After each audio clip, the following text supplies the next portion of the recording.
right. Hello, everyone, and welcome to today's podcast. We have a special podcast for you today because this is one I've been meaning to do for a little while.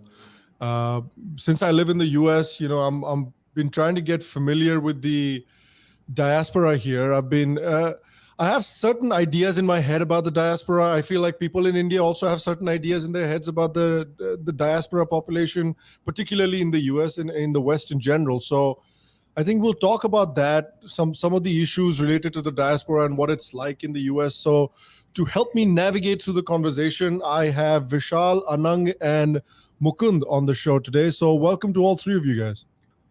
Thank you. Sham. All right, Thanks for having us. Yeah, for sure. Let's before we really jump deep into the topics. How about each of you tell me a little bit about, or tell the audience a little bit about yourselves. I'll start with Vishal, then I'll go to Anang, and then Mukund.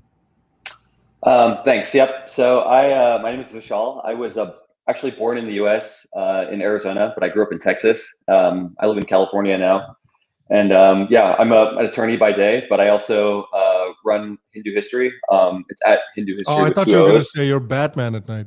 yeah, if only. It probably pays better, Right. But yeah, so I run the Hindu History on Twitter and Instagram, and also on Substack, and that's kind of my kind of side. It's not really a hustle because I don't get paid for it, but it's something I enjoy doing, and it's, I think, somewhat related to it is related to the diaspora and the kind of issues we face. So yeah, it's been an interesting project, but yep. Yeah, Anang, go ahead. Cool. Yeah. Hi, my name's Anang. I wasn't born in the US, but I've been here for the last 20 plus years at this point. I came from New Delhi. So I came when I was 12. So I have a little bit of experience, I guess, in India, Hindi bhi bolta and all that. So, and then professionally, I guess, I've been in DC, Capitol Hill for a while. I worked in the Senate for a little bit, worked at Google, but now generally in the public affairs space in DC, and tend to meet some cool Indians here, tend to try to talk to people about India. So very, very passionate and excited about it. Nice.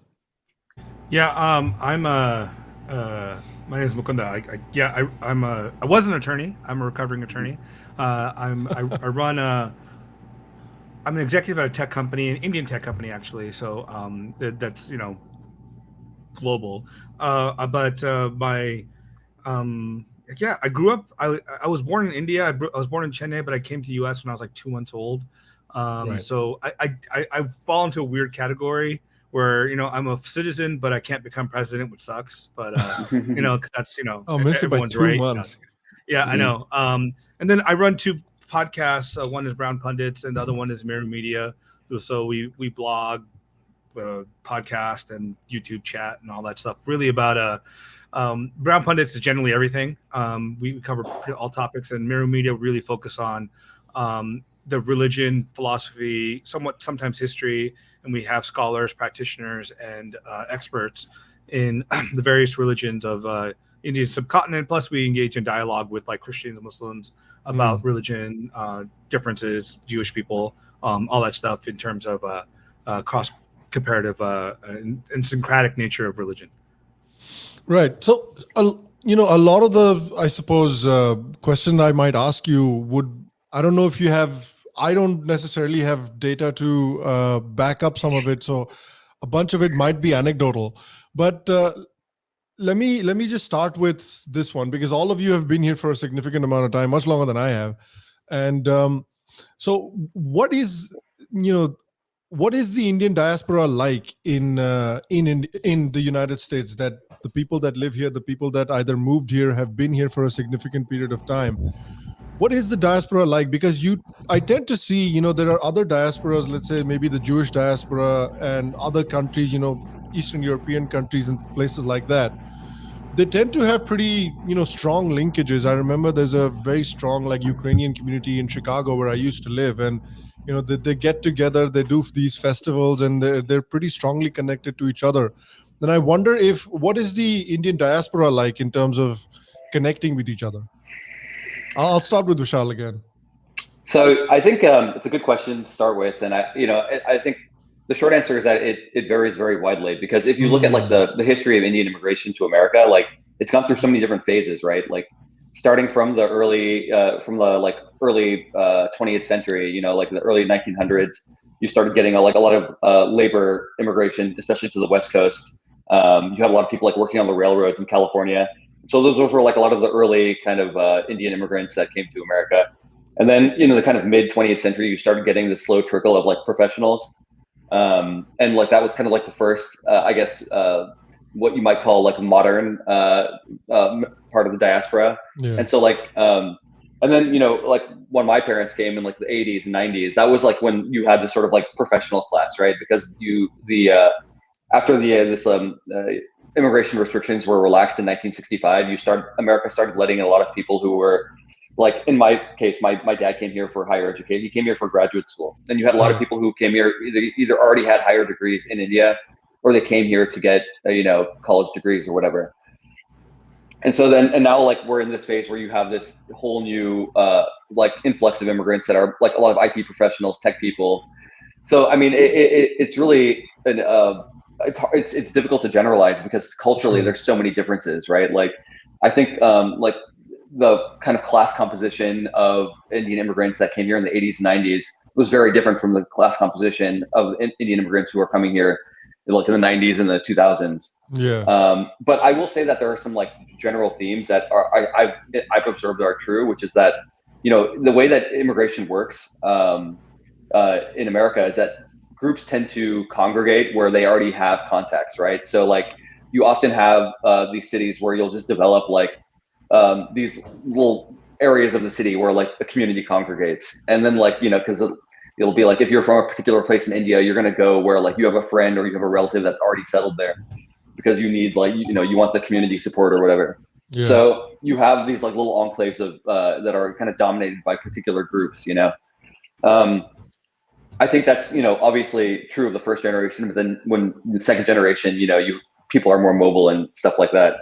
But, it's like as a result, I think the Indian immigration tends to be quite provincial, like you have, when we were growing up, you have like every kind of metro area with a significant population of Indian Americans will have these like these basically like these community groups. Right. So you'll have like a Tamil Sangam, and then you'll have like a Telugu group, you'll have like the Malayali group, and then you have like a Gujarati group. And so like you have all these kind of various community groups. Yeah. And I'm like, we weren't heavily involved in any of these, but I remember going to events as a kid. But from what I remember, there's like not very much contact between them. Like it's kind of everyone just does their own thing.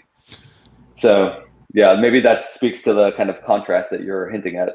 Yeah, I have seen that, and I suppose from a country with such a large population, it's difficult to contrast them to a population like a small country like Eastern Europe, for example, that is a very homogenous country, culturally, religiously, linguistically as well.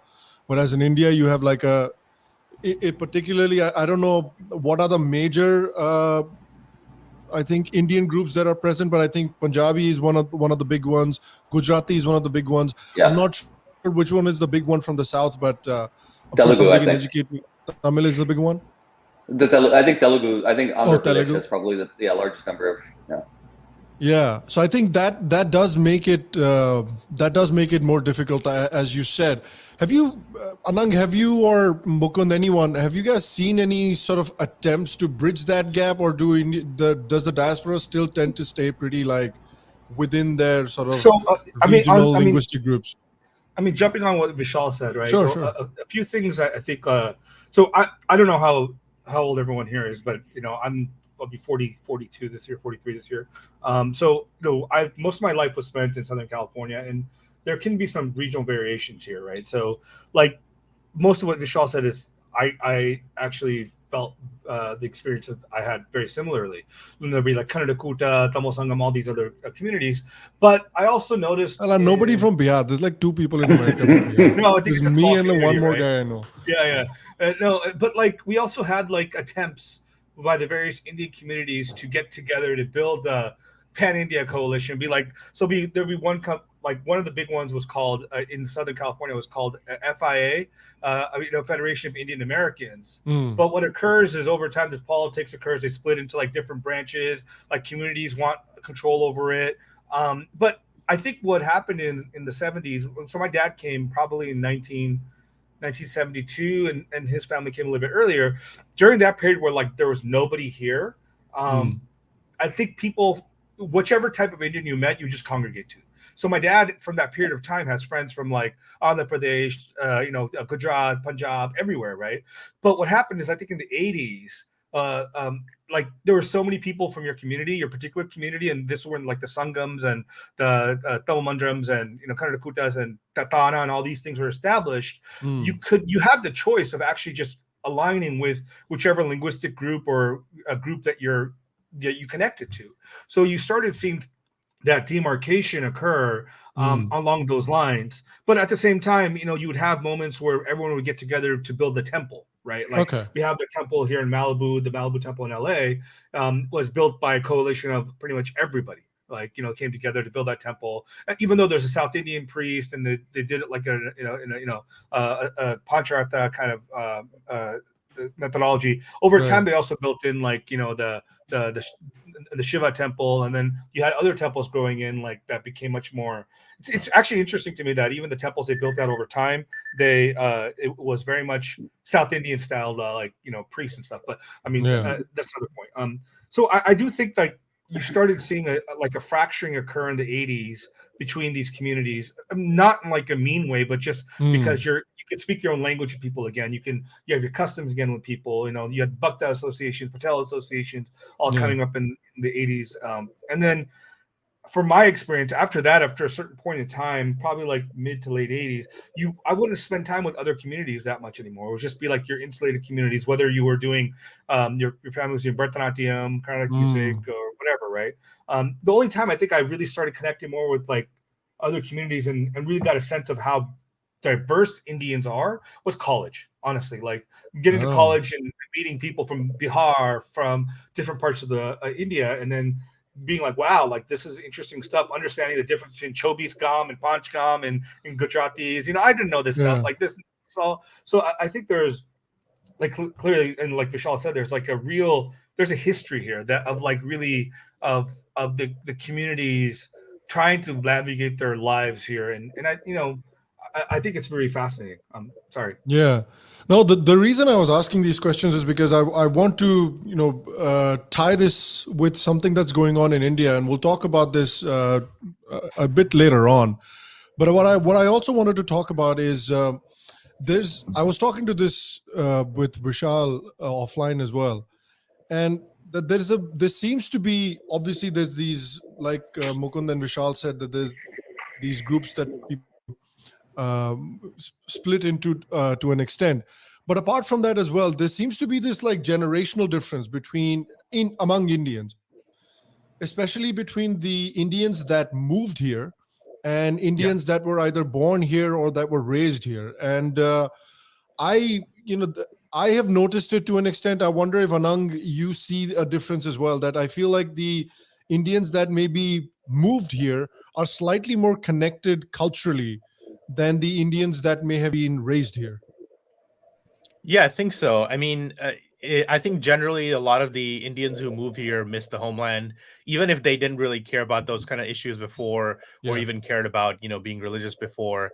You want to kind of, especially if you have kids, especially, you kind of want to give them the benefit of your own culture, your own language. And so that always has a pressure that then they want to meet other Indians, they want to meet people from their own community, from their own religion. And then, even my parents took me to temple schools and classes, and me and my sister just grown because we never did temple classes in India. So why are we doing it here now? What is this? It was kind of annoying. But no, I think there's a benefit to that because people want to make sure that they and their kids are connected to the community. So you end up finding Indian Americans who are a little bit more interested in Indian things, especially things like dance or Bharatanatyam or even language or singing or music. And the kids like me and my sister who grew up a little bit in India, we went to private school in New Delhi. We're like, what is this? We don't even, these kids know more than we do, and we're from there, So there's a little bit of that happening. I think it's a good thing, honestly. Now that we've grown up, me and my sister still does dance. She goes to dance classes in New York. So it's one of those things where initially we were like, we don't do this in India. Our extracurriculars in India were, English class or like, getting to, play guitar or piano, it was like, it wasn't like sort of these Indian things because that wasn't really looked as a positive thing, but here it is. So I think it's actually in the long run, it's a good thing that people are actually being connected with their own culture and not looking down on it. Like I said, in India, it's like, no. You have to learn, all of these, Western things. Yeah. And here in the West, people are looking back towards the homeland. So I think it's a good thing. It is, but at the same time, I also tend to notice that there's a very loud section of the Indian diaspora here that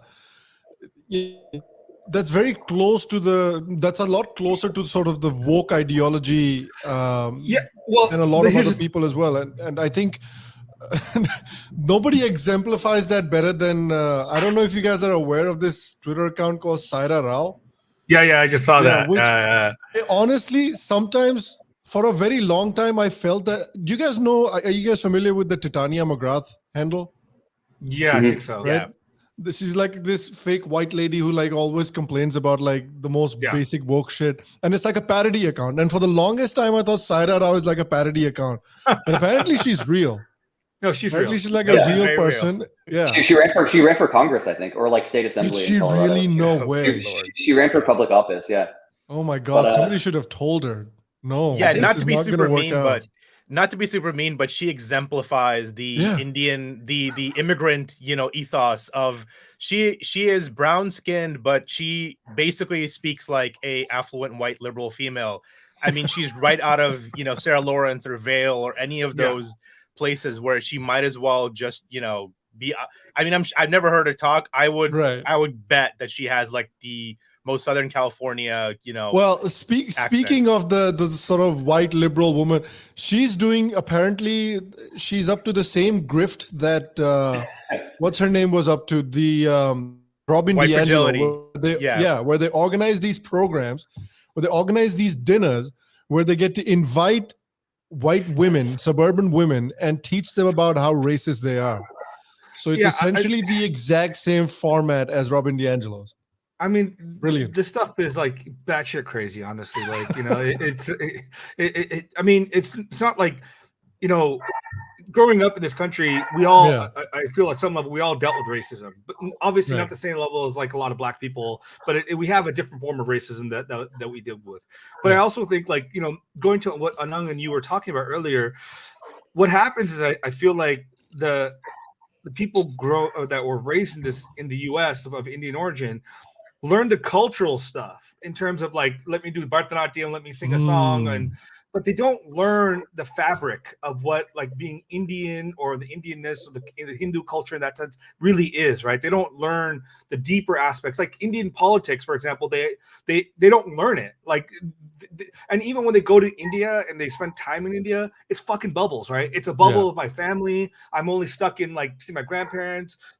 I think for me, what really opened my eyes to the real reality of India is I've lived there at 2 different times in my life, separated entirely from my family, right? So I experienced India directly as a brown skinned person in India, right? Like, I'm not Indian in the same way, people from India are Indian, but like, and that's the reality I also had to come to grips with, right? First time in my life in like Delhi, I lived there in college. I lived there for about a year. It was awesome to walk in and be like, I fit in. I don't look like the weird person standing out everywhere I go, because everywhere I went was like either Black or Hispanic or white, right? In the US, I would just stand out. And I used to wear tilak, so that was very different, growing up. But here in India, I just looked the same, but I started recognizing I don't think the same. Like the Indian mentality towards politics, towards religion, towards life is so different. And then you start to understand that my view isn't necessarily the correct view. It's like, how can I be more correct than a freaking billion people, right? In how they think about their world. So, I mean, Indians in the US that grow up here don't get that experience. They just really have a immediate experience of Indian culture, Indian society. Yeah. And I think that's very problematic. That leads to shit like this, where they can make absolute claims about both their frustration with their native country and their perceived understanding of their home country, right? Yeah. I think. Oh, sorry, I muted you there. Sorry, go ahead. No worries. I think one point that Mukunda made, I think is important, is that this idea of like you get the cultural understanding, but you don't really get the deeper social or political. I think that's true in like a lot of the people like my parents' generation who came here in the late '80s, early '90s. like they came as, I don't want to generalize too much, but at least people I kind of grew up with and I know in my own family, like came here for higher education, but came from very poor backgrounds, right? Like came from villages basically. And when they came to America, they didn't really think about like creating a new, like, well, they didn't think critically about like, what does a Hindu American identity look like? They basically said, here's how we worship back in India. Here's like our kind of village deity. How can we get together with people and build a temple that replicates what we kind of grew up with and what our experience was? And so it kind of led to this weird situation where, a lot of us grew up going to these very traditional South Indian temples where they would do things like they were done back in India. But we were growing up in a very different culture. So it led to this almost like schizophrenic understanding where like you'd have one world where you were kind of immersed in this kind of Indian culture, but then like your day-to-day life and the culture that you actually lived and grew up in was very Americanized. That was certainly my experience.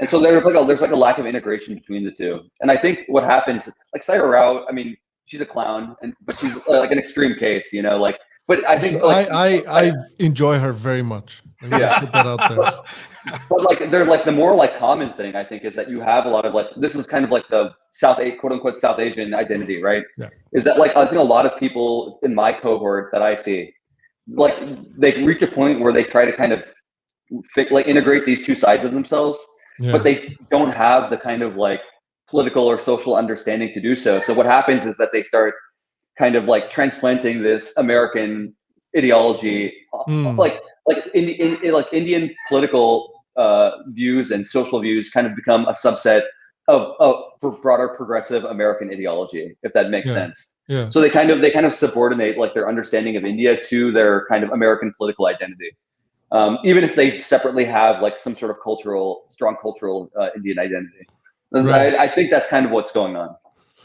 Yeah, so, I kind of wanted to offer one more perspective, which is, so, I mean, maybe, and this is not really a question of like who's got the better story, but probably Sham, I think you lived in India. I lived in India. I grew up in New Delhi, but my grandfather was a civil servant. My dad worked in like NTPC. So I grew up like, basically like median middle class. I can tell you my bathroom was not a beautiful, white porcelain bidet kind of, thing. There's a hole in the ground. Yeah, hole in the ground. and my mom was from UP, so I would go to the villages and sort of not exactly even by Delhi standards. Yeah, like, back in the day UP is a different UP. Yeah, back in the day UP. And so I experienced that, and I'm not saying this is not like a oh my god, what a life story you have. I experienced that. So when I come here and I see sort of people who have lived here all their life, were born here, their parents probably came here in the 70s and have sort of that level of affluence, and now you're being lectured to by those kids who have gone to college, have multiple degrees, have like a different, it's a class issue. It's not even an Indian color issue. It's not a caste issue. It's a class issue, because they have different ways of living, ways of thinking than somebody who came here. Even my parents are still middle class. They live in the suburbs of Northern Virginia, so in that sense, it's a complete disconnect, because you're like, the language that you're using, even though we have the same skin, we have the same names, we probably move in the same community, you have like a whole different level of economic and sort of, mindset that you have from that affluence, that somebody who, went to the bathroom, hole in the ground, you're like, yeah, that's not, it's a different sort of mindset. You're just grinding it out there. You're trying to live your life. And then these people are practically behaving like woke Americans, are behaving like the elites of America, and you have no ground on which to come together, because you're being lectured to by somebody who's never experienced that. And that I think is important to be mentioned. I'm not trying to say one is better or I have like a better life story, but then you kind of see those people use their brownness to play the game of victimhood, and you're like, you didn't even experience what I experienced. Like, what are you talking about? Have you ever stood in line for 2 hours? Like, maybe not for like a taco, but like, for actual things. so that's where the frustration within the community comes. And I think for the most part, the diaspora community, the people who live in the suburbs, the people who aren't, in the elite sort of circles, they tend to look at that and go, it's whatever. They, let the kids do whatever they want. They're not really caring about that. And you have this influx of immigrants coming in on a yearly, basis, and they just they have no connection to it. They don't care about it. They're going to watch cricket. They have Indian TV shows. There's a huge connection to the homeland. So for them, it's just like, yeah, we're going to live in our bubble, and screw their bubble. Their bubble can be over there. We don't care. Yeah, speaking of story, there's my wife and I still laugh about this because when I first moved here, so my wife likes to take very long showers, as opposed to me who moved here from India. And I remember my wife still laughs at me that when I turn the shower on, I wet myself for like 2 minutes, immediately turn the shower off, and then I soap myself, turn the shower back on for 2 minutes, rinse myself, and that's it. You're done. There's no 20-minute showers because I grew up in like Patna and then sometime in Delhi where you would get water from like 8 a.m. in the morning to like 12 p.m. And oh, pani bharo sara ka sara, fill up all your water. Yeah. We used to have these huge drums in our house, which you fill up with water. And if you used more than one bucket to bathe yourself, my mom would beat the shit out of me. It's like, "Sale, tumhare pitaji ka pani hai jo itna istemal kiya ja raha hai," you know? So that's where I come from. And she still doesn't get it. She's like, we have plenty of water here. Just use it. I'm like, I can't. There's something in my brain. I just have to turn it off. I can't keep using it.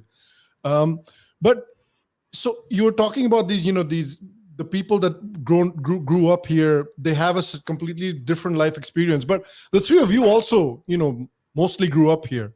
Yeah. What is it in your experiences that differentiates you from, let's say, a Saira Rao? Like what is different about you guys from her experience? So let me start with Vishal again.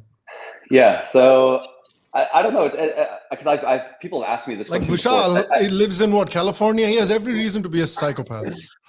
I think, yeah, people ask me this question all the time, especially because I think a lot of people, especially the people who follow me on Twitter, are always surprised to learn that I was born in the U.S. I think a lot of people assume that I'm like from India and then I come here.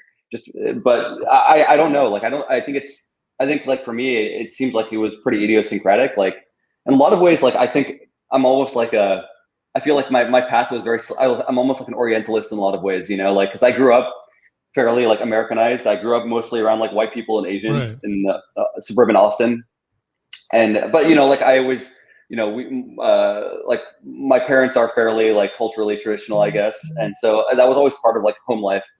And then really, I think what did it for me was two things. Like the first was that when I went to college and I studied ancient Greek and Latin, and when I started studying those languages and when I started getting immersed into ancient Greek world, then I was like, oh wow, like it kind of reinvigorated my interest in my own heritage. And then I think the second part of it is I think I'm just kind of like a contrarian. Like, and when I see people like form a consensus very quickly, or when I see people say things that are like very at odds with my own experience, Right. like I just naturally am like, this is bullshit. Like people aren't thinking about stuff critically.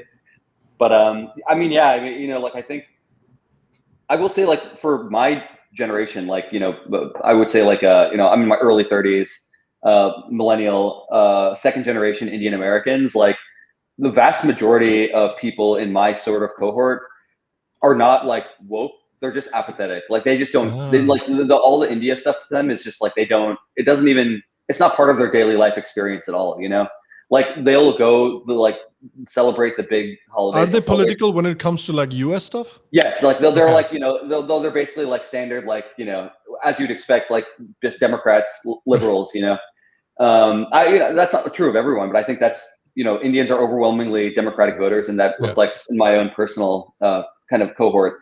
But yeah, I mean, like it's just like it's not part of it's not something they think about. It's not something they really care about. So that's really that, I think Twitter gives us a kind of this false notion that like, most second generation Indian Americans are really just like woke and even anti-India. And I think that's just not true. Like most of them just don't care. Most of them are culturally rooted in the sense that they, they'll celebrate Diwali and Navaratri with their families. They might not know what it means. They don't, and they probably don't care what it means, but they know that it's important for their culture and they're important for their family.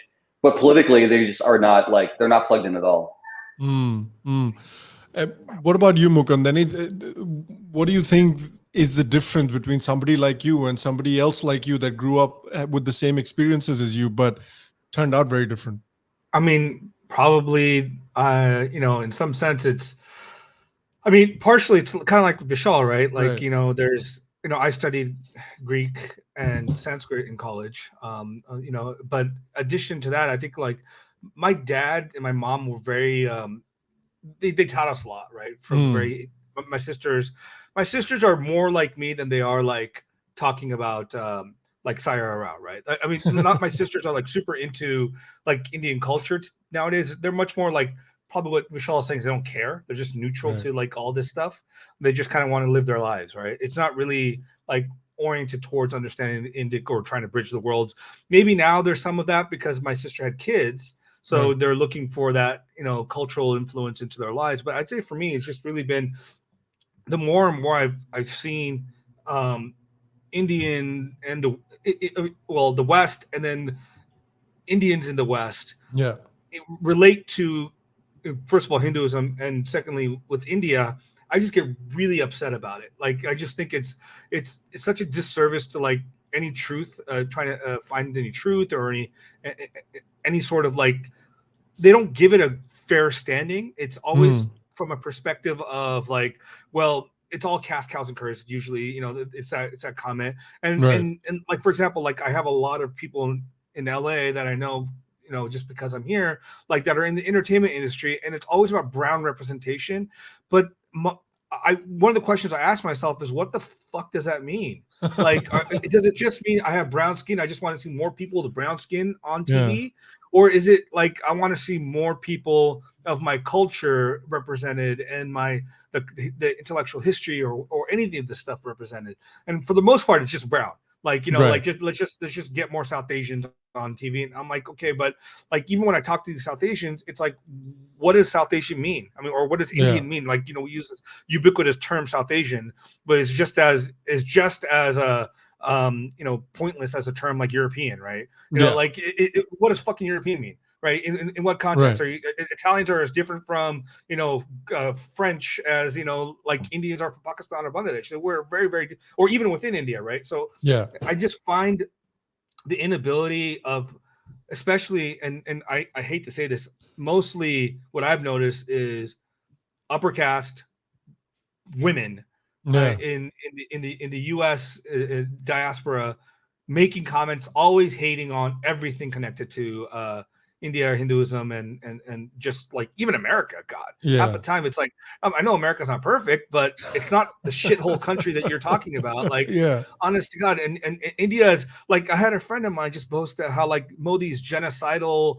I'm like, what the fuck is wrong with you guys? And that's the cool thing to say. Like, can you tell me what single thing, what law, what policy has he passed or the government passed? Like, I don't have to agree with Modi or Hindutva or any of that stuff, but can we at least give a fair analysis and engagement with these people instead of just constantly just trying to shit on them and act as if we're like morally superior for some reason?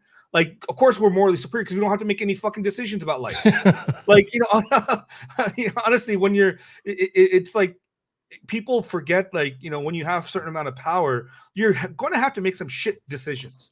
And you're going to have to make the cost benefit analysis. And if you're not able to do that, you can't be in that position of power. Moral purity is a fucking idiotic shit show that, you know, like somehow we just developed in context of Christian values. I mean, we don't have moral purity. None of us are going to ever be morally pure. But this desire for a country to be moral pure or a human being to be morally pure, I think it's just problematic. And it's weird to me. But sorry, this stupid tangent. No. I agree. It brings us into a bunch of different discussions as well, you know, because I like that the part that you mentioned about the whole South Asian representation and everything. And whenever they talk of South Asia, they mean Indian culture essentially, but they want to include, like, you know, obviously Pakistan, Bangladesh, all of those. Same thing when they say, oh, we need more Desi representation, man. They mean India. They're talking about Indian culture, but they're like, oh no, Pakistan and Bangladesh is also part of it, which is, I feel like they might be similar cultures in certain ways, but they're two completely different civilizations. If you talk about Pakistan and India, those are two completely different civilizations fundamentally. And so, yeah, that part is funny. And the whole discussion that you are making about the way people talk about India and the information that they have about India, it's either, as Vishal said, they're apathetic, or B, if they talk about it at all, it's that very sort of far left worldview and understanding of India, and that bleeds into what's going on with in the United States with caste as well.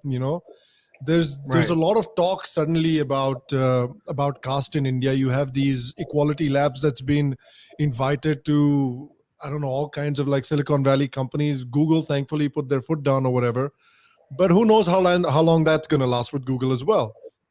And that that brings me to the sort of what level of understanding the diaspora here has of these sorts of issues, or whatever's going on in India in general. Because what do you think, Anang, if I were to put to you like an average Indian American's understanding of caste? I feel like if I were to ask like a Indian American, hey, what do you think about caste? They'll have a very like sort of 50 years ago understanding of how the caste dynamic works in India, wouldn't you think? Yeah, I mean, almost none. I mean, I grew up in India, and I almost have no understanding of caste. If you talk about it from an academic perspective, even how the academics talk about it, I'm like, right.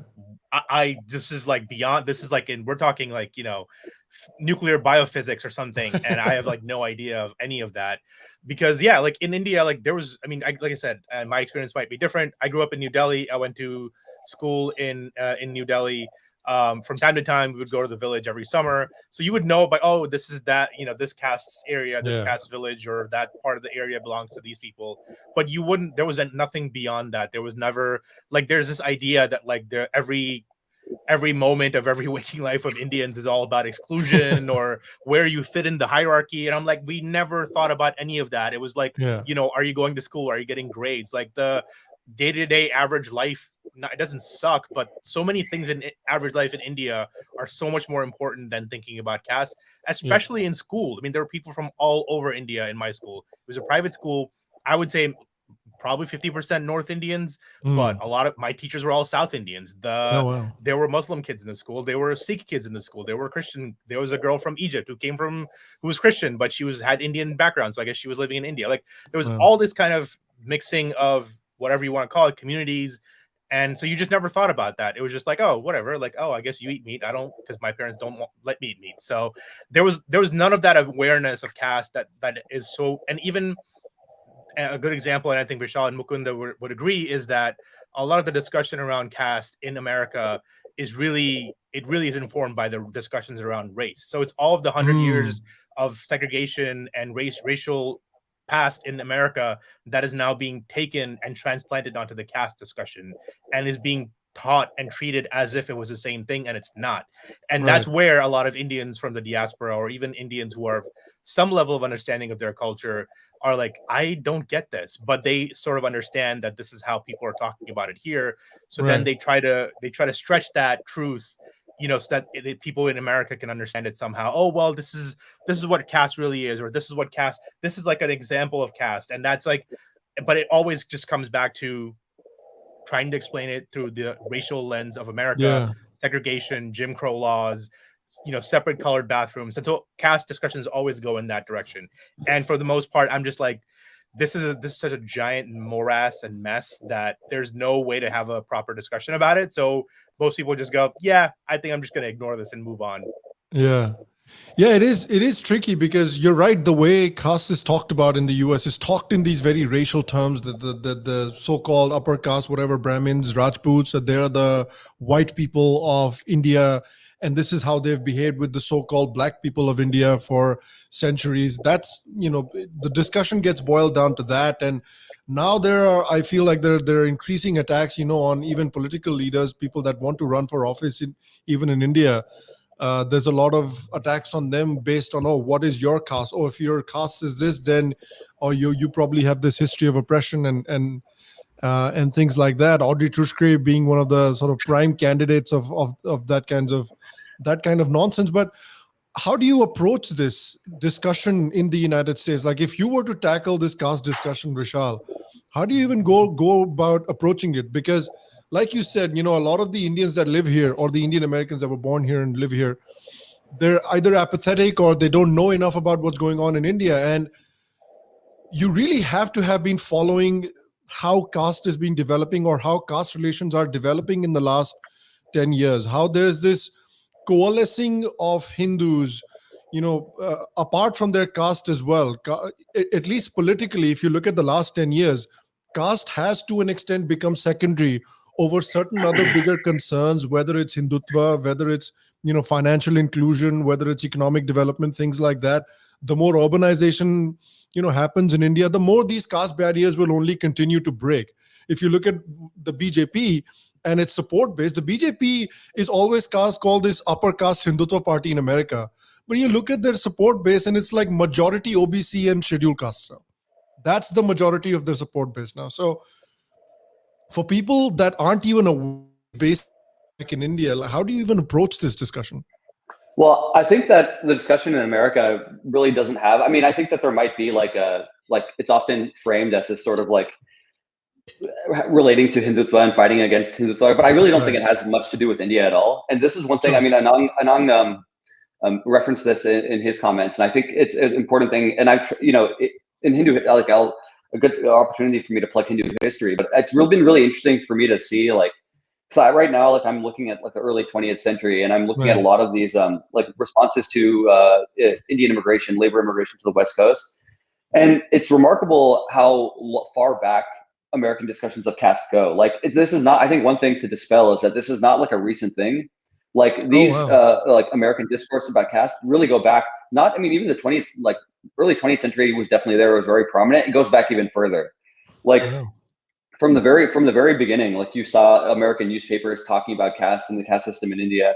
And a lot of it was like, and it was very interesting too, because you had a lot of like, one of the kind of central themes of Hindu history is that the kind of representation of the Hindu, as we call it, was always kind of a reflection of American sociological, political, and religious developments. And what I mean by that, and this is a point that Michael Altman makes in his book Heathen Hindu, is that the Hindu became like a foil for Americans.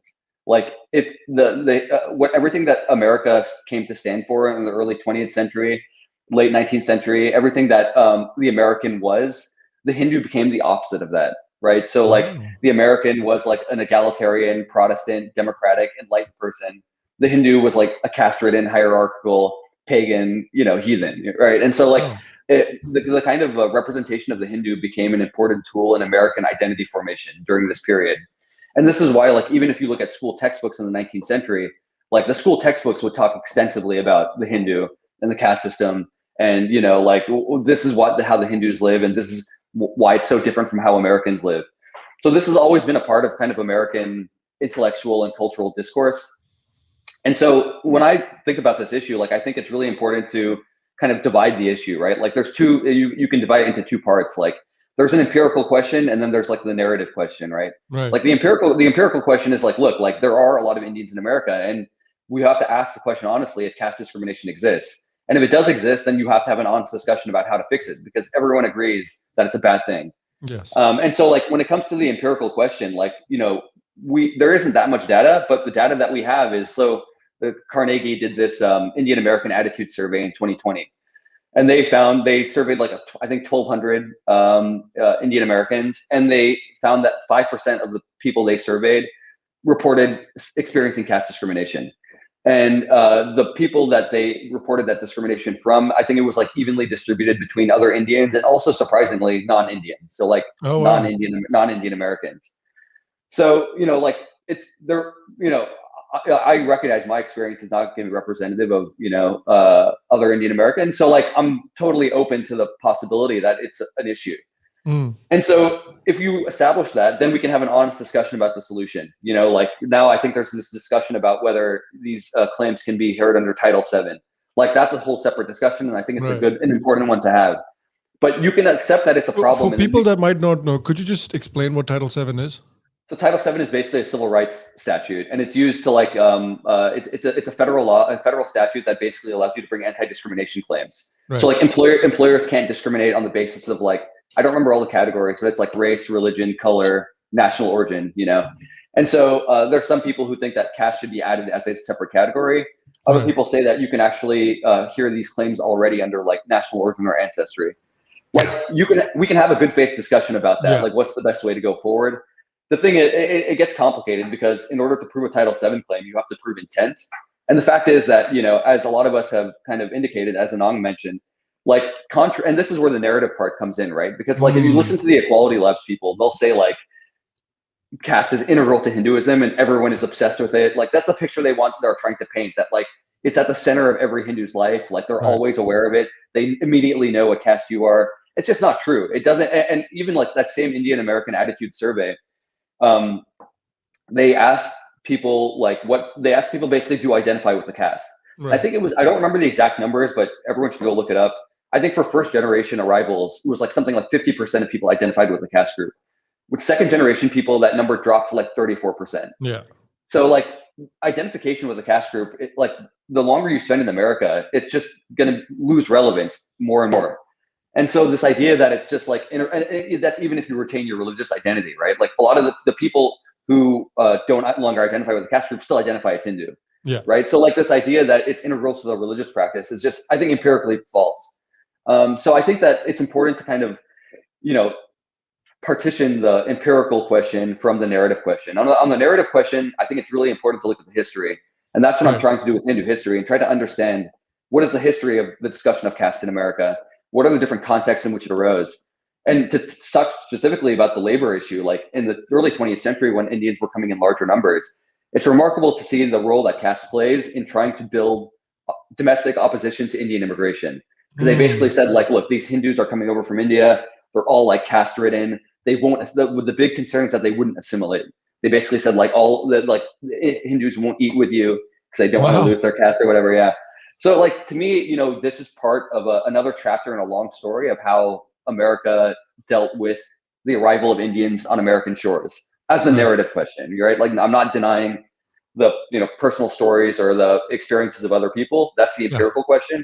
But purely on the narrative side, like, I think there's a very important story to be told that goes back 150 plus years. And that's what I'm trying to do. Yeah, I mean, I think that's, go ahead, Mukund. No, I was just going to say on this caste question, I feel like without a doubt, I'm sure that there's some discrimination happening across the diaspora on caste. I mean, that's just not, to me, a question. The question is whether or not this is like systemic, quote unquote, or it's a significant problem outside of a one-off incidents. And I think for the most part, it's not a big problem in that sense, because I think, my anecdotal evidence and then my time spent across this country, I've lived in many different Indian communities across the US, is no one fucking cares about caste. No one's, I've met thousands of Indian people. I've never once asked someone their caste. I've never once, like, if you ask like diaspora males and females if they've dated outside their caste, they'd be like, I don't know what the fuck that is, right? Like you find an attractive man, attractive woman, you just date them.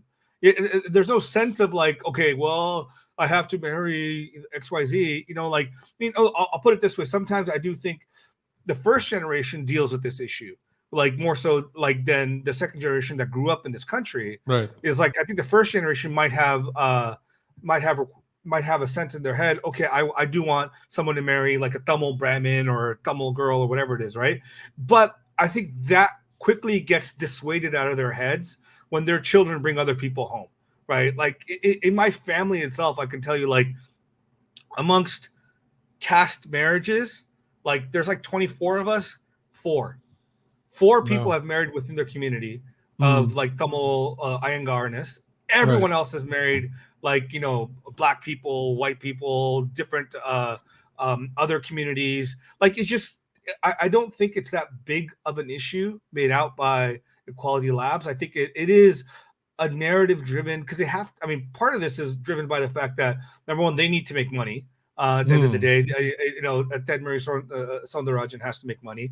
And the way she gets around doing that is really like, and the thing is, I know people that know her here, right? In Southern California, there are a lot of the, again, like I said, a lot of the diaspora people, upper caste women that I know are friends with her, right? And so they support her very well. And it's just funny to me because I love to see when they talk about this stuff. And it's half the time you ask them, do you know any Dalit people except for like Ted Murray? and they're like, well, I don't ask about caste. That if you don't ask about fucking caste, what do you think everyone else doesn't do?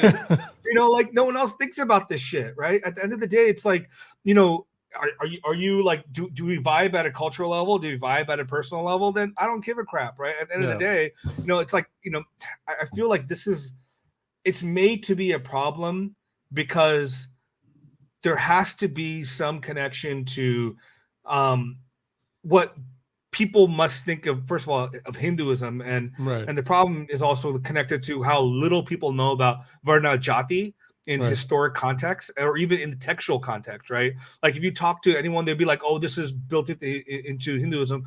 You go back to the text, you find that there's a lot of fucking contention on what Varna means, what Jati even means, historically, you'll see, we all agree that caste unfortunately did get crystallized or became hierarchical, became very rigid for a pretty significant period of time in India's history. But that's the case. But because, even during that time, if you see, some of the great saints of the Bhakti movement, a lot of them are Dalits as well. Yeah, but I mean, my point on this is like you have pockets where this occurs, right? Like, Cynthia Talbot in her multiple books talks about the nature of caste in, like, for example, Karnataka, in Andhra Pradesh, and how it isn't the way we think of, like, the West, and the way we think about caste and even Indians is like it was fixed for the past 2,000 years. Nothing changed. These people have been historic oppressors, and these people have been historically oppressed all through time. But you look at the data, you look at the epigraphical evidence, you look at all this stuff, what you find for the most part is almost none of the epigraphical evidence mentions caste at all. Ever. Like, there's like a tiny portion do, most of it doesn't.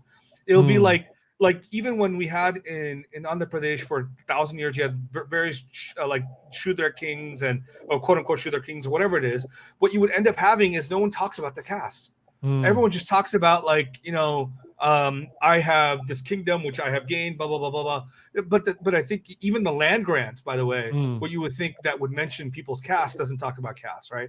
This is one of the most prolific data points we have in Indian history is land grants given by kings or people to other people. No caste is mentioned, but we now think about these people in a certain caste. Like it'll be their like last name or something will be listed there, and now we put them as Dalit, we put them as Shudra, whatever, Kshatriya, Brahmana, whatever. But they weren't seen that way back then. So what I'm saying is, like, there's a dynamism that existed. Not to say that oppression didn't exist in some form of, like, discrimination. Of course it did, but it wasn't the way we think about it today. And I think, like, today, and this is where it's important to have this conversation, is also like the fixation on today of caste is really the fixation on the way the British administration fixed the caste rules over the past 200 years. Anyone that says that British created caste is wrong. But if you say they created the current caste system the way we experience it now, that I think is true on the whole.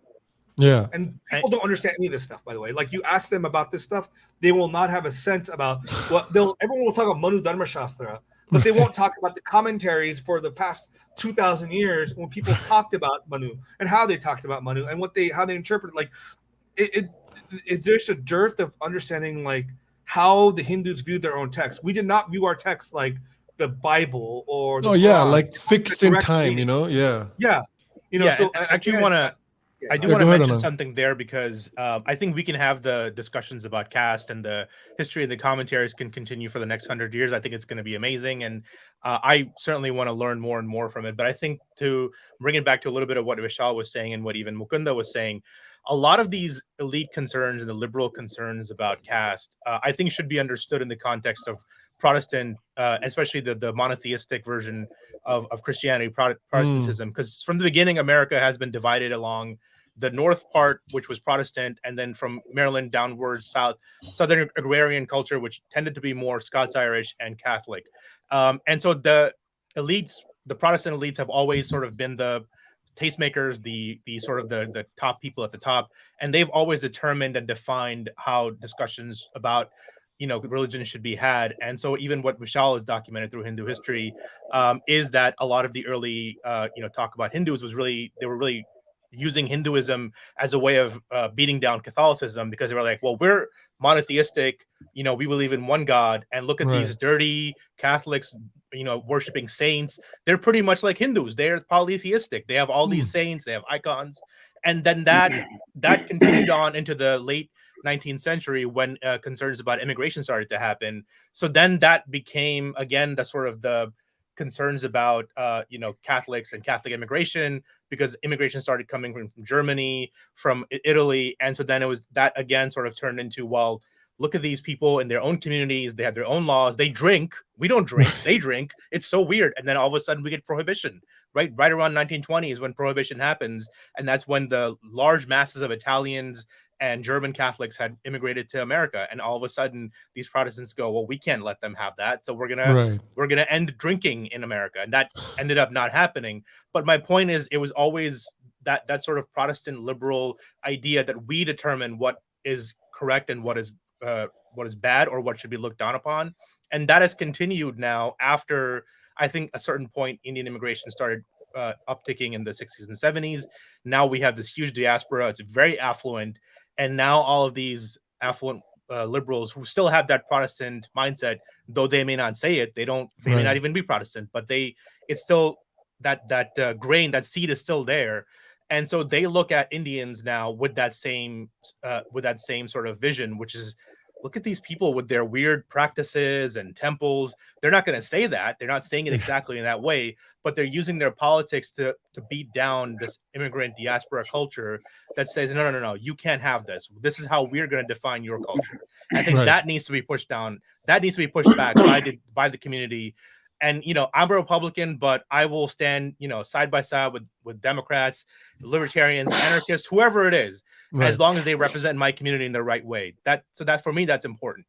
Yeah, I think there was one other angle to this that Anang just referenced. I think is an important angle too. Is this sort of like, so if you look at the history of immigrants in America and the sort of like how they were assimilated into American culture, right? Like there's this history of like assimilating to whiteness, right? So this is if you look at like Italians and Irish, when they initially came to America, they weren't like really considered white, right? Like this happened over time, and even like when JFK ran for president. Yeah, seriously. I mean, I remember when I first saw a photo of Anthony Scaramucci, and I'm like, that guy could be from Delhi. His name could be like Rahul Srivastava, and I would believe it. Yeah, but I think like in some ways, I mean, when we talk about the way in which like caste discourse in America reflects kind of America's own, racial dynamics, right? This idea that it's very binary. You have upper and lower, white and black. I think that in some ways you can kind of understand the narrative angle of this as a sort of attempt to assimilate what is a very affluent, upwardly mobile, disproportionately represented at like the elites of levels of every profession, how to assimilate this group into the broader American sociological framework. Right. And I think you can kind of see that, you can kind of see the beginnings of that in the way people talk about like upper caste or like Brahmins are like white people, and then like lower caste Indians are like POCs, like you can kind of see the contours of how that discourse is used to kind of sort Indian Americans into American kind of sociological and racial categories. Because I mean, at the end of the day, like, if you talk about the ways Italians and Irish Catholics were kind of assimilated into whiteness, that you can't really do that in a racial way for Indians because we're just brown. We don't look, like we don't look that way. Like, so I don't know. I mean, there's again, like, I think the one important thing to keep in mind with this discussion is like, again, keeping aside the empirical question, just from a narrative standpoint, like how important it is to kind of center the American experience, because I think that's really what this is about. Yeah, how do you go about it? I mean, that's let's leave it with that today.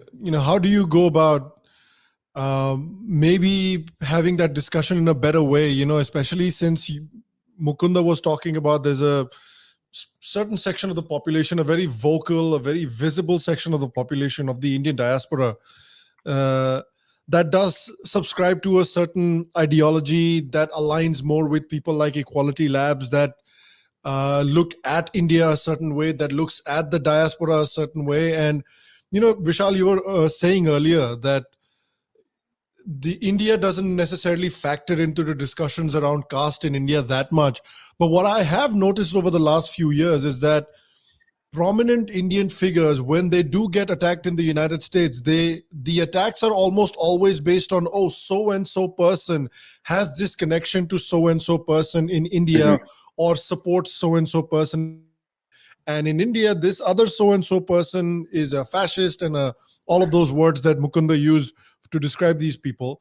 And that's how these attacks happen. And that's happened with a lot of people that are running for Congress, of Indian origin in the United States as well. So even if maybe they're not that concerned about what's going on in India, whenever they get attacked, their connection to India always gets brought up as well, or their connection to certain political parties or religious groups in India does get brought up. So whether we may like it or not, I feel like India is part of their identity, or their connection to India is part of their identity. So how do we go about maybe, turning the tide or having a slightly more mature discussion about the Indian diaspora or caste or Hinduism in America in general? Well, again, I think that, it's important to point out the historical context here, because a lot of these dual loyalty accusations, there's a long history in America of this, right? These attacks were made against Jews. These attacks were made, JFK famously, when he was campaigning, had to say that I'm not the Catholic president, or he said, what did he say? I'm not the Catholic president candidate or something. I'm an American candidate for, right. But there was all these allegations that you're loyal to the Vatican. You're not loyal to America. Wow. People have made these accusations against Jews of being loyal to Israel. And I think this is this is just another species of the same kind of thing that we've seen against immigrant groups in America. But, it's one of these things that's as someone who's I don't have a kind of a horse in the race for Indian politics, but it's the fight has been brought to the diaspora because, like you said, all these issues are framed as part of fighting Hindutva, right? Yep. And Hindutva is kept deliberately obscure, I've often been, sometimes I'm accused on Twitter of one of the stupidest things that you'll hear from people on the other side, right? Is oh, you're normalizing Hindutva. It's yo, there's 350 million people voting for a political party, and you're worried about people in America on Twitter normalizing them. They're already normalized. Nothing that you say is going to make a difference. There's hundreds of millions of people who are supporting a political party. You have to try and understand it. And so the angle I've tried to take and what I've tried to articulate is look, I totally understand if you oppose BJP or whatever, oppose Hindutva. But if you do, then you have to make an attempt to understand it, because if you don't understand it, you're not going to be able to fight it. And there's, I think, a section of people in the activist space and academic space, even in the journalism space, that are just totally unwilling to do that because they want to keep it as a sort of obscure kind of this blob that they can project their own ideological biases onto, and then use that to just make these attacks, like you said, right? He has this link to the shadowy group, Hindutva group. You should be very afraid of this guy. It's it's just, it's insane, I love how they talk about the RSS as this shadowy group, not understanding that RSS exists in bloody every village in India. It's not a shadowy group. It's one of the biggest social organizations. Military, right? What's when that? They say it's paramilitary. Oh yeah, it's a paramilitary organization. Have you seen what they can do? Like I said, I'm old enough. I guess I kind of got my political awareness in the aftermath of the Iraq War, right? That's really when I was coming of age, and I was really starting to read. And a lot of the stuff we see now, I always think back to that aftermath of 9/11 when people like Ann Coulter were talking about Sharia in America and all this stuff. And she was rightly called out as you're crazy Islamophobic.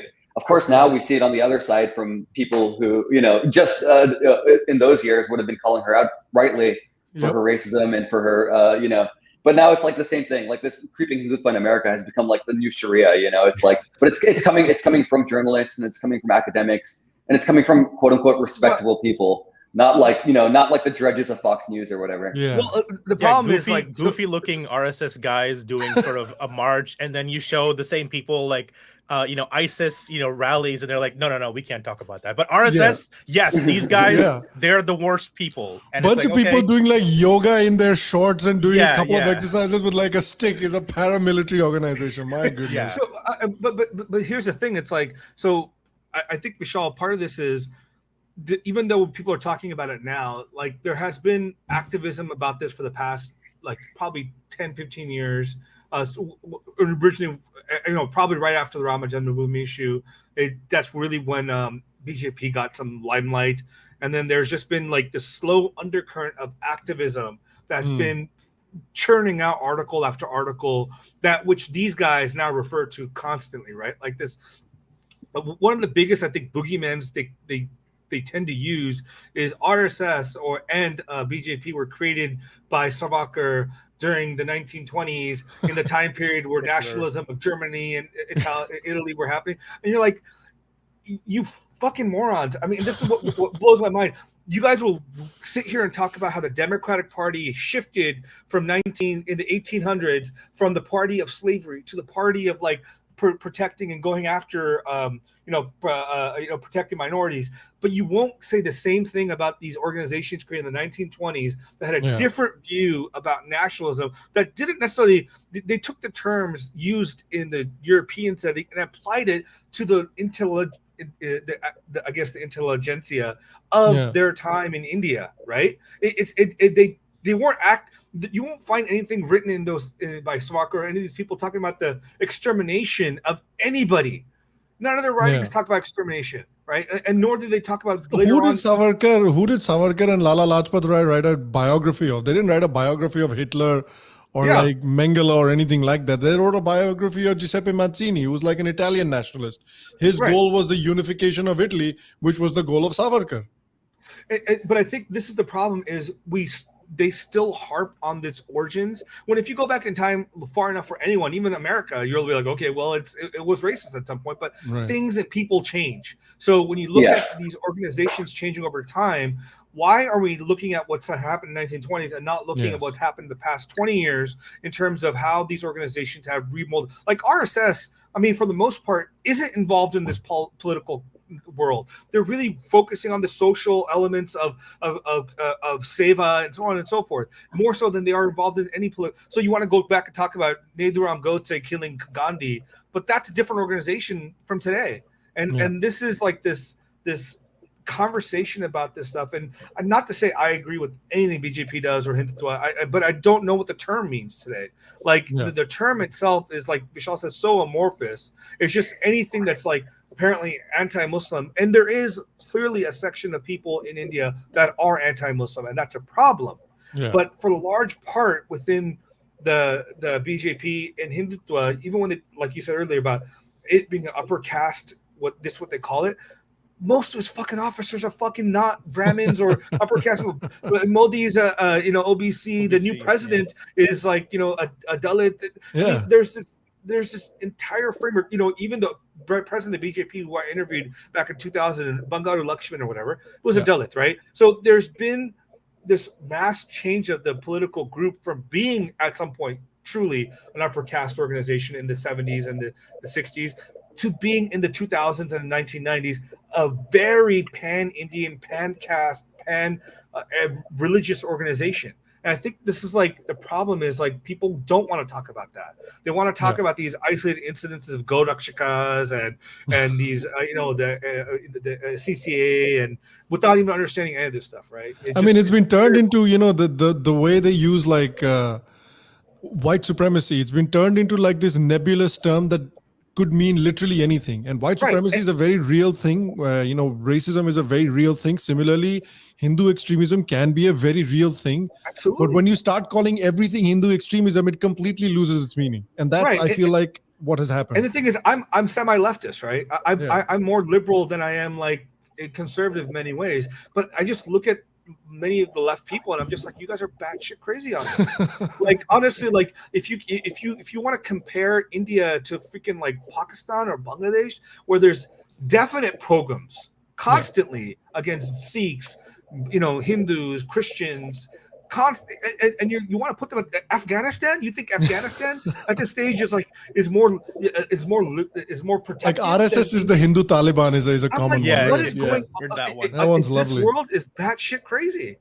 I think honestly, I think one of the ways that this goes back to the very beginning of what we talked about, where the joke being that if there's one Indian organization in a community in a small town or wherever, very soon there's going to be two, right? So we can't even agree on those kinds of things, which is fine. I think we are diverse in that way. We have a huge levels of varying histories and cultures and traditions, and I think all of those should be respected. But I do think that I think in the larger sense, there does need to be some level of awareness about these things, because they don't just affect one community; they affect all communities.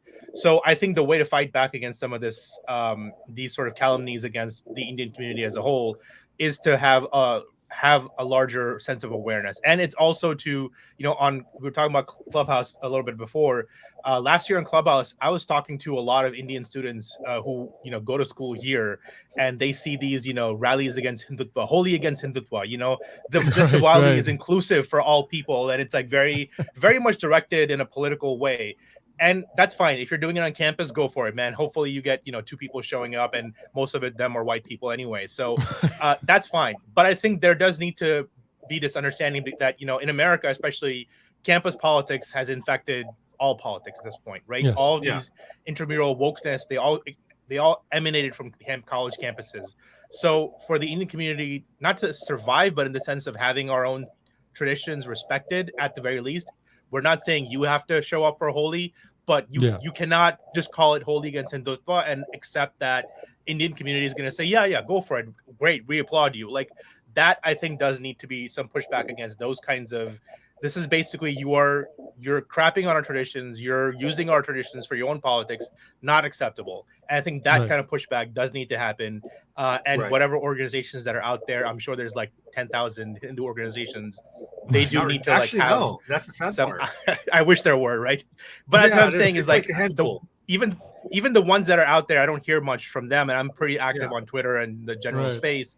So I think they need to have press communication. They need to have, comms people. They need to have, just coming from the DC, centric mindset, they need to have a press office. They need to do press releases, and they need to condemn these kind of things, and not just, message on Hindu issues or like, fight about BJP or Caste on Twitter. Right. It's like, no, let's actually go out there, talk, have media connections, have a level of press release and PR so that people are aware. And this isn't, Holi against Hindutva in Chicago or DC isn't just like passing by quietly and you're just like, yeah, it was happening. We don't care about it. Yeah, for sure. I think the level of political mobilization that is happening in India, I do wish a part, a fraction of that or a part of that does probably needs to happen in the US as well, where, regardless of caste background, regional background, linguistic background, where you're from, I think Indians need to create those linkages like Anang was saying, and maybe start putting out more of a united front, because the attacks on India, the attacks on Indian traditions, or the attacks on Indian people, the attacks on Indian politicians, they come from a very sort of united source. They're not, of course, you're not hearing like 50 different voices. You're hearing a very common message. Maybe there are 50 different voices, but you're hearing a very common message. And I think the response to it also needs to come in a sort of like a common message. And it needs, people need to come out of their sort of maybe individual little caste groups or whatever. Sham, is I think most Indians, and this goes back to our original question, are not connected to Indianness or Hindu-ness, right? At the end of the day, they're Americans who are of Indian origin. And I mean that in the sense of like, that's how they see themselves. I'm American first. And so these concerns are secondary to them. And even the sense of religion is like, so I'll put it this way, like, even the temples in the U.S. don't survive because of second generation people like me or Vishal. They survive because of immigrants, right? The communities coming in from India who use these temples constantly. I don't know any people of my own generation from my community that go to a temple anymore, or even have any sense of like religious sense. They'll celebrate Holi, Diwali, but like it's a party now. It's not, there's no sense of like, okay, there's a culture attached to it. There's like, custom traditions, religiosity. It's a party.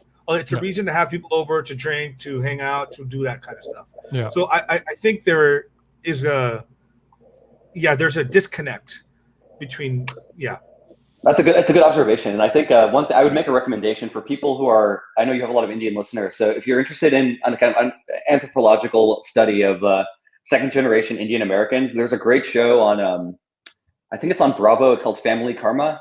It's like one of these, it's like a reality TV show. I've never heard this. It's about Indian Americans. It's about Indian Americans in Miami, and it's like it's a pretty it's a Never pretty heard of this. it's a pretty vapid show in that it's about like their everyday drama, but like for someone who's interested in Indian American culture, it's really, I think, enlightening. And one of the things, like, these are people who are like very rooted, like kind of like the people I grew up with, like they're culturally rooted, they really love their families, like very tight knit communities. Right. But it's you know, like a lot of the big events on the show are like, you know, Diwali, Navaratri. And there's all these clips of like, they're all like super excited for a Diwali party, super excited for Navaratri. And then like, they'll do these confessionals, you know, where the producers are asking them questions. And they'll be like, oh yeah, so what does Navaratri mean? And then they'll like pick up their phones and call their mothers, you know, these are grown people, you know. It's like the Office episode. Do you remember that? Yeah. Where I never saw that show, but. Oh, you never saw The Office? I saw the British one. I never saw the American. God, where are you from? Oh, I know. I should watch it. Yeah, I know. It's a very brilliant episode where, like, you know, Kelly, who's Mindy Kaling, is there's a Diwali. You know, Diwali. I've seen the song. I've seen that. No, it's not the song. So she gets called in, and Michael asks her, like, hey, what's Diwali? And she's like, I don't know. We just wear like cool clothes and dance. Yeah. And then so you had the white guy Dwight jump up and tell everyone what Diwali is. So it's just funny because I do think that's how the diaspora is a big time. I think that's an accurate representation. But I think Mukunda brings up I think this is probably, we need a whole nother podcast to dive deeper into that question. But it's a true observation, and it's a serious issue. Yeah, I think so. I think we should do another one sort of on the temple issue, because I was reading this book, and we'll leave it there. But I was reading this book about it's the Catherine Nixie book about, you know, the closing of the Western mind, or I think that's what it's called. It's a darkening age. Darkening age. Sorry, I'm getting two books mixed up. But so in that book, I think was the one that they were talking about. You know, in ancient Rome and in ancient Greece, people who weren't even religious would still go to the temple every week or every weekend, because it wasn't necessarily even for a lot of people, obviously it's a religious thing, but for a lot of people, it wasn't a religious thing. It was just a way to, it's number one, a tradition. Number two, it's a way to stay in contact with your community. It's a way to stay rooted to your cultural traditions. And I think the ancient Romans, Greece, and the Indians, they understood very well the importance of continuation of your cultural traditions and staying connected to your roots, even if you're not particularly religious or you don't believe in the religious claims of your shastras and all of those things. Right. And I think that part has been severed in the Indian community to some extent. Yeah, I mean, I'll put it this way: like Hindu tradition, for the most part, is not about belief. It's about practice, right? It's just, if you do the motions, you go to the temple, you do the pujas. Like for example, people want to say belief, like even like, if you, sorry to get intricate here, even the Mansakas who were hardcore like Vedic scholars and people that cared about doing Vedic yajnas, they didn't believe in God and stuff. They were like, you do this stuff because the texts tell you to do it. That's it. Yeah. Like so it's the same way. I feel like Hindu society, for the most part, is we do this stuff because it's what our tradition is. Whether or not you believe it or not, I mean, that's up to you. Yeah, for sure. And I think it'll be cool to like come back and have a discussion probably on that separate topic for a little bit. But for today, we better leave it there. I know you guys are, I appreciate all you guys have taken your day, some time out of your day to do this podcast. You guys are all in different time zones, so I'm happy we're able to do this. So thanks again, Vishal, Anang, and Mukunda for doing this. And hopefully we'll be able to do one of these again soon. Yeah, thanks for having us. This was fun. Yeah. All right. Guys, once again, I'll leave links to Vishal's Hindu history Twitter page in the description of this video when it releases. I'll leave the description to Mukunda's Meru Media and Brown Pundits and well. And Anang, you're also doing podcasts on your channel now, right? Yeah, I'm starting to do some content, and I'll do some India-related stuff soon. Right now, I'm sort of focusing on U.S. politics. Nice. So, what is the channel called? Where can people find it? Well, I changed my name a couple of times because I'm not a good. It's funny because I'm in the creative space. So the channel's called Indian Bra, but okay. That's subject to change. We'll see. I like that. You should keep it. I like that. That's catchy. Yeah, my original name was Anang Bhai, but people are like, "What's Bhai? How's the name?" So I just changed it to Indian Bra, which is more American. So I'm assimilating, apparently. So. Nice. I like it. So I'll leave the link to that channel in the description of this video as well when it releases. So please go check them out. Please go support the channels. The more good quality content out there about India, the better. Once again, if you like today's episode, please make sure to like, share, subscribe, abuse us in the comments. Everything helps the algorithm, and we'll see you for the next episode. Until then, stay happy, stay healthy, and we will see you guys next week.